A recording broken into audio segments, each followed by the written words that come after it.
How you doing? Justin here, ready for a really important lesson.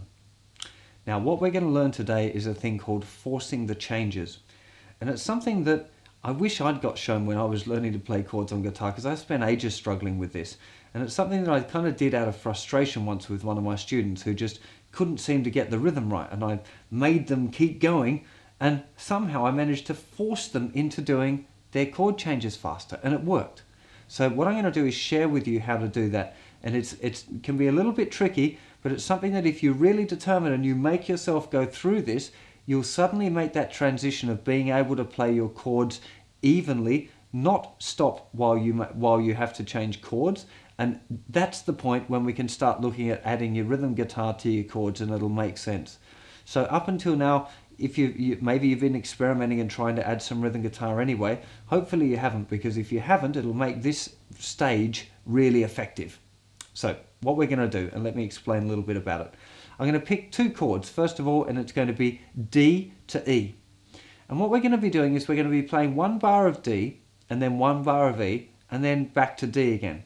And the important thing here is that there's absolutely no way of stopping the strumming. They have to be even. We're going to stick the metronome on.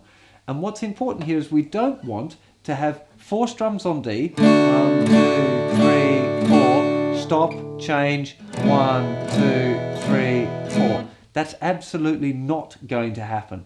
What we have to do now is just concentrate on getting that chord change. Even if the chord change is a little bit late, we're not going to stop strumming. So we're going to have like 1, 2, 3, 4. Change into the E. 1, oops, 2, 3, 4. Back to D. 1, 2, 3, 4. 1. Changing the chord to 2, 3, 4. So even if the chord's not there on time, it doesn't matter. You're going to force the strumming to continue going, and what will actually happen is the hand doing the chord changes is going to freak out and go, oh, I can't embarrass him by not being able to do the chord, and they somehow magically get faster. I've seen it so many times now when I've taught this to people that I've kind of gone, well, the chord changes are a bit slow, okay, we'll try and force it, and it works. It's really quite incredible. So what we're going to do now, I'm just going to run through now at a nice even tempo. I'm just going to check with my little metronome here, 60 beats per minute here, there we go. Because this is a good tempo for you as well, to put your metronome on 60, 3, 4, and this, actually I can just leave it on here. So what we're going to do, I want you to try this now. Actually I'll turn it off for a sec, because the metronomes get really annoying when you're trying to talk. The metronome's going to be on 60. You can practice this without me, just on your own, doing it at 60. But what I really want you to do is to make sure that you don't stop strumming. So we're going to do, the chords we're going to do first. Let's do D, A, E, A. Right, so 1 bar of D, 1 bar of A, 1 bar of E, and then back to A again. So what we're trying to do now is not stop. So if you muck up the A chord, then just leave it for the rest of that bar and come back in when you should be playing the E chord.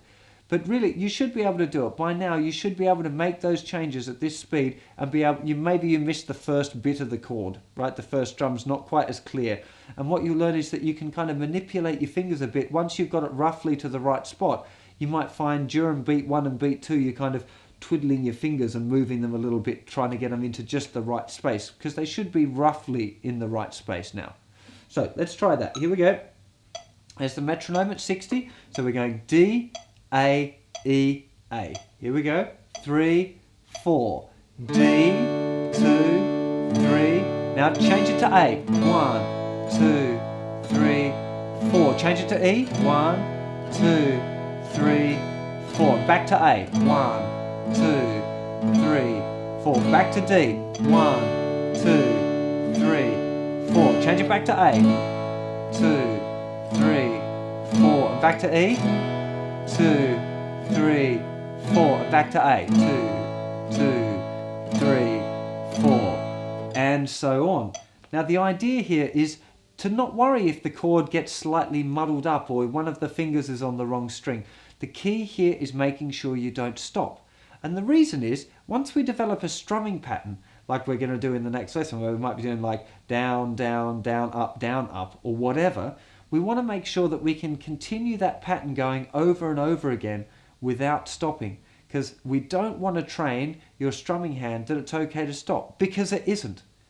If I play I'm going to play some stuff that we haven't done yet, some fancier kind of chord progressions and stuff, and I'm going to deliberately muck up some of the chords. But if I keep the groove going, you're not going to notice, right? If I go like, here's G, here's to C,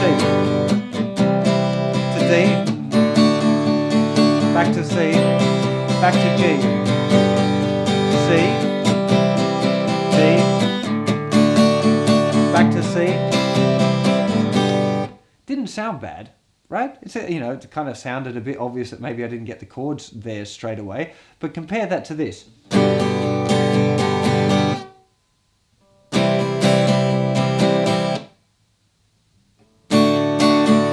It's no comparison. As soon as you stop, it's like this blazing sign of idiot or hopeless guitar player comes flashing up above your head. Stopping is not cool. That's the whole point of the reason that we haven't done too much rhythmic stuff yet. We've mainly been concentrating on chord changes, is because you have to get those chord changes fast enough to not stop the rhythm. The rhythm never stops. I'm sure there's some sort of disco funk song that I'm thinking of now. What is it? Don't Stop. Can't Stop. That's a Chili Pepper song. What's Don't Stop the Music or something? Anyway, God, how random is that?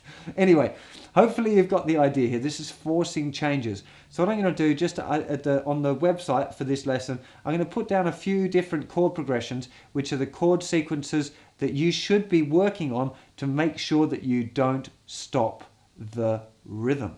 It's just going to be all down strums, down, down, down, down, 4 strums per bar. But even like G to C, I want you to work on that and be doing G, G, G, G, and then change to C, and it goes, oh, it's a bit wrong, but oh, there we go, D, oh, and then to D, and go, oh, it's a bit funny, oh, 2 are a bit funny, oh, there we go, there's the last 2, and then back to C.